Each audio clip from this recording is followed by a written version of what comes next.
Okay, so we now have these waves going through our system and coming back out of our speakers, and we have all these different waves flying through the air. How do we hear the different pitches or tones? What makes something sound higher pitched or lower pitched or in between, and what is that? Talk about all that stuff. Yeah, so that all boils down to frequencies and the way we perceive those. Some are higher, some are lower. What is a frequency? It is the frequency, like take 440 hertz, I think that was in your notes. That is the standard A that orchestras tune with, pianos tune with, and it wasn't always that way. Before it was some other note, and that's all up in argument right now. But it is the single fundamental sine wave. And the sine wave is the simplest of all waveforms. So a frequency is ultimately a One waveform. single wave. And we're going back to the longitudinal wave. And you can always visualize it as a wave in the ocean, but they are different. Right. So a frequency would be sound travels at 1,100 feet a second, right? So 767 miles per hour. Right. Which is slow when you think about light. Relatively, yes, it is slow compared to light. But, so a frequency is how many times a wave ripples within the space of 1 second. From peak to peak is what we're concerned with in audio. You can go crest to crest or peak to peak, and you get into phase, and we talk about quarters of wavelengths, half wavelengths, anywhere in the wavelength. In phase, we break it down into degrees from 0 to 360. Right. So what I want you guys to get during this as well is everything in our audio world correlates with the music world as well. It's not like two separate things. It's very intertwined, okay? So he mentioned A440, okay? The center A, there's center C, then 2 steps below that is A. That A note, dung, is 440 hertz. So like from a piano, it equals 440 hertz in our audio system, okay? And so... That sounded more like 220. No. But as the pianist plays, those are reproducing the same frequencies that we are listening to and correcting on our EQs, which we'll talk about more later on as well. But it does all correlate. Talk about an octave and how that kind of relates. And so in music, an octave is A, B, C, D, E, F, G. Those are the notes in music. That's one octave. So from A to A is one octave. How does that represent or correlate in the world of frequencies? So if you're interested, again, in definitions, I always start with a definition and we'll work from there, is a logarithmic unit for ratios between frequencies. So got that, everybody? You're going to mix better already. Logarithmic unit for ratios between frequencies, whatever that means. So take an octave, say 40 hertz. An octave above 40 hertz would be 80 hertz, so it's just double. You're working in doubles. So every octave, your frequency is double. So from 40 to 80, 80 to 160, 160 to 320, that's each one octave. And in audio, or not just in audio, in life, God has designed us to hear 10 octaves. So from 20 to 20,000, or 20 to 20K. 20K, yeah. You look at the term 20K or 1K. K is like kilo, as in 1,000, as in hertz, 1,000 hertz. So our ears perceive from 20 hertz up to 20,000 or 20K.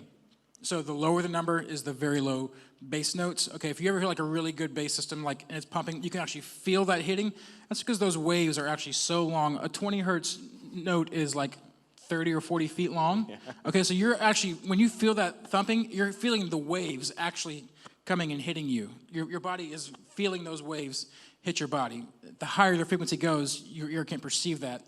But those lower end frequency waves are so long, you're feeling the wave boom, hit you. Okay, that's pretty cool, right? Yeah, cool. Okay, so far we've just been talking about single frequencies mainly, 440 or 1K. When we're having a band play, that's obviously not one note. You got a kick drum, a bass drum, cymbals, which are higher frequencies. You got a bass, which is a lot of the mids.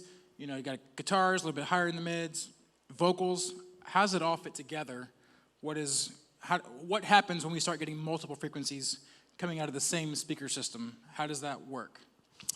Right. So we talk about the ideal, as you say in physics, in a vacuum, single sine wave.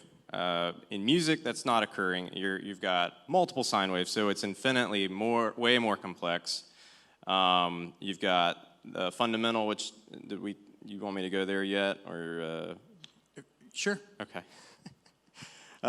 So fundamental would be like when someone hits a tom drum per se. There's that root note of what you initially hear. Right. So when I say fundamental, and you'll talk about fundamentals a lot in mixing as well, especially when you get into kick drums and bass drum, kick and bass guitar, trying to create separation perhaps at the fundamental. You'll get into that, and that's where fundamental is really important because it's the frequency we actually hear the sound at. So take that kick drum over there. I'd say, given the size of it, and just purely off experience, the fundamental is probably somewhere between 60 and 65 hertz. And above that, you would have to keep in mind, you're going to run into 120 hertz and then 240 hertz because, again, you get into the octaves. They're all correlated. So from fundamentals, you get into a single fundamental or the first harmonic. So kick drum, first harmonic might be 60 hertz in the simplest form. So then the second harmonic, 120. So harmonics are multiples of the fundamental. So like 100 hertz, 200 hertz, 300 hertz, 400 hertz. It's all correlated. And again, this all ties into if anybody's ever played a piano or guitar, we're talking about the exact same thing, which is why mixing in particular, it's super helpful if you understand basic music theory because it's not two different things. It's all the same.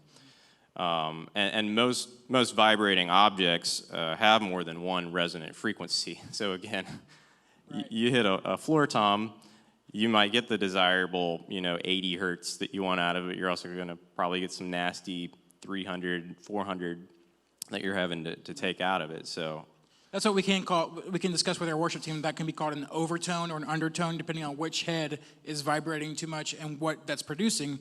So we may be using our EQ to correct that. Ideally, you want to correct it as much as possible at the source, but it's not always possible to get all that out. And so that's when we want to go to our EQ and begin correcting there, which we'll, of course, talk about more later on. But you guys understand that, what that means about the harmonics, how it doubles, and every source is not just one tone. It's this, and then a little bit of that, and a little bit of that, and a little bit of that, and a little bit of that, and kind of all fits together. And I sort of dodged the question a little bit, but I'll sidetrack all day. When you're taking all these instruments, you're summing it, as we say, summing it at the desk, and taking all of that, and they'll get into the art of mixing a little later. You're crafting all these frequencies together to work together. You ignore phase at that point. You ignore all the math. It's purely artistic at that point. So there's the quantitative side of this and the creative side of this, and the mixing side of it, you're taking all those frequencies and creatively mixing a recipe of all of it together. It is an art. You are a band member, just like these guys are up here. Yeah. That's the thing about audio guys. Like, a lot of our worship teams, they're more creative types. They're loose and free and happy and just want to have fun. And there's a part of that in audio as well, but there's also a very technical side of it. Which is what we're discussing now, obviously, but it's very left brain and right brain. And so a lot of what Ryan does in his job and what we're talking about right now is the technical side of it. We have to get ourselves set up for success to make the art side happen. We can't paint a great picture without the right products. And that's what we're talking about. So, and that's why, you guys are like, why are we talking about this? This is why. You understand this, and everything else is going to follow in line. You're like, oh, I see now. That makes so much more sense because I understand that. Cool. Okay. And I was going to add to that. It's a lot. The best way I think about it, because I'm a super visual person. The way I always think about it is, you're building a house, and the system engineer or system tech, they're building the foundation for it, a level foundation, and then the mixing side of it is the artistic side where you're the interior decorator. You're adding all these pictures in the room and decorating, painting the walls. So that's That's great. a good way That's to a great think about it. analogy. Yeah. We're just pouring the footer today, guys. Pouring the footer.